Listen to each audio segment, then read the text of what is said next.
तर कोल्हापूरमधल्या गोकुळ दूध संघाची सर्वसाधारण सभा आपण पाहतोय। सत्ताधाऱ्यांकडून सध्या जोरदार घोषणाबाजी होताना दिसतेय। यावर्षी देखील या सभेकडे खरतर लक्ष लागलेलं आहे, कारण दरवर्षी गोकुळची सभा म्हटलं की वादाचं गोकुळ आपल्याला बघायला मिळतं। त्यामुळे यंदाची सभा नेमकी कशी होणार आहे, दरवर्षीप्रमाणे यंदा सुद्धा ही सभा वादळी ठरणार का, याकडे सगळ्यांचं लक्ष लागलंय। ही सभा सध्या सुरू झालेली आहे। गोकुळ दूध संघ हा एक महत्त्वाचा सहकारी संघ मानला जातो, कारण अनेक राजकीय गणितं, अनेक आर्थिक गणितं या सगळ्याशी जोडलेली असतात। तर ही थेट सभामंडपातली दृश्य आपण बघतोय। सत्ताधाऱ्यांकडून सध्या एकीकडे जोरदार घोषणाबाजी सुरू झालेली आहे।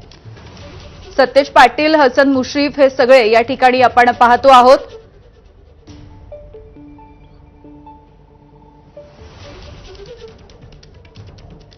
तर या सभेमध्ये आता सुद्धा काहीसा गोंधळ व्हायला सुरुवात झालेली दिसते, कारण दरवर्षीप्रमाणे आता सुद्धा सभा सुरू व्हायच्या वेळेलाच जोरदार घोषणाबाजी केली जाते। गोकुळचा अध्यक्ष हा महायुतीचा असला तरी सुद्धा माझ्या प्रश्नांची उत्तरं मला हवी आहेत, तोपर्यंत मी व्यासपीठावरती जाणार नाही, अशी भूमिका सध्या गोकुळच्या ज्या संचालिका आहेत त्या शौमिका महाडिक यांनी घेतलेली दिसतेय। आपण बघतोय सध्याचे गोकुळचे अध्यक्ष मंत्री हसन मुश्रीफ यांचे चिरंजीव नवीद मुश्रीफ हे सुद्धा आहेत। नवीद यांनी शौमिका महाडिक यांना व्यासपीठावरती बसण्याची विनंती केली होती, मात्र त्यांनी व्यासपीठावर न बसणंच आणि सभासदांसोबत बसणं पसंत केलेलं आहे। तर सध्याची ही या सभेतली थेट दृश्य आपण बघतोय। गोकुळ दूध संघाची ही सर्वसाधारण सभा आता सुरू झाली आहे। दरवर्षीच या ठिकाणी वेगवेगळ्या पद्धतीनं निदर्शनं केली जातात, घोषणाबाजी केली जाते। आता सुद्धा ही सभा सुरू व्हायच्या वेळेलाच जोरदार घोषणाबाजी सध्या सुरू आहे। गोकुळ दूध संघ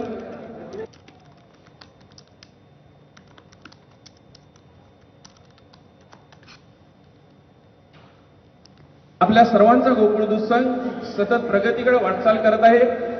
कोरोनाच्या काळामध्ये देश बंद पडला, जग बंद पडलं, अनेक उद्योग बंद पडले, पण दूध नाही बंद पडलं।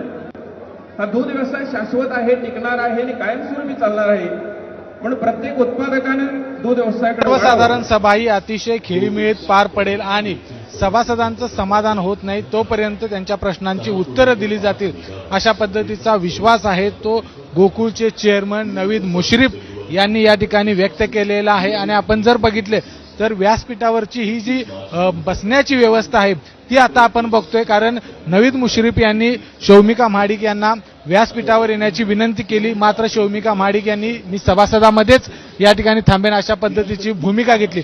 मात्र आता आपण जर शौमिका महाडिक यांची जर खुर्ची बघितली व्यासपीठावरची, तर नवीद मुश्रीफ यांच्या बाजूला विश्वास आबाजी पाटील आणि त्यांच्या बाजूला शौमिका महाडिक, म्हणजे व्यासपीठावर मध्यभागी या ठिकाणी शौमिका महाडिक यांची खुर्ची आहे ती लावलेली आहे। म्हणजे जे माजी चेअरमन आहेत, माजी चेअरमन आणि त्यांच्या बाजूलाच अगदी शौमिका महाडिक यांची खुर्ची आहे ती लावलेली आहे। यावेळच्या गोकुळच्या सर्वसाधारण सभेत व्यासपीठावरची जर रचना आपण बघितलं तर ती काहीशी वेगळी आहे। गेल्या 4 वर्ष आपण जर बघितलं तर शौमिका महाडिक यांची खुर्ची आहे ती व्यासपीठाच्या एका बाजूला असायची। यावेळी मात्र ही खुर्ची आहे ती अगदी चेअरमन, माजी चेअरमन आणि त्यांच्या बाजूला या ठिकाणी शौमिका महाडिक यांची खुर्ची आहे ती ठेवली आहे। मात्र या खुर्चीवरती शौमिका महाडिक बसणार नाहीत अशा पद्धतीची भूमिका त्यांनी घेतली आहे। त्यामुळे गोकुळच्या या सभेमध्ये नेमकं काय होतं हे पाहणं खूप महत्त्वाचं आहे। कॅमेरामन निलेश शेवाळेसह विजय केसरकर, एबीपी माझा। तर आमचे प्रतिनिधी विजय केसरकर आपल्याला माहिती देत होते। एकूणच जर गोकुळ दूध महासंघाचा विचार केला तर